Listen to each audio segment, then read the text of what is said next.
So guys, for the first step, you're going to head over to search and type in File Explorer. Click on it.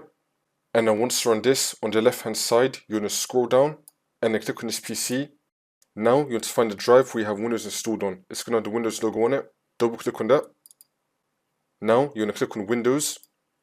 Now we're going to scroll down until we find System32. So we're going to scroll down till we find System32. Here it is. You're going to click on this.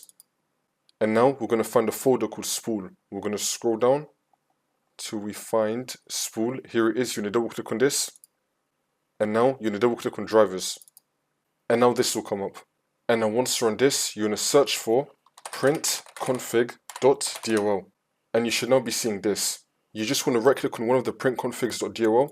Just right click on any one. And then you want to copy this. So you're going to click on copy. Now once you copy the printconfig.dll, it can be any one that comes up. You just want to click on X right here, which should now bring us back to here. And then once you're back on this, you're going to double click on the x64 folder. And now you're going to go into the folder called free. We're now going to paste that printconfig.dll into this folder. So you just want to right click and then click on paste. For me, I already have it in the folder, that's why it says this. But in your case, you should not be able to paste it. But for some reason, if this actually does come up, then you just want to click on replace the file in this destination. And then continue.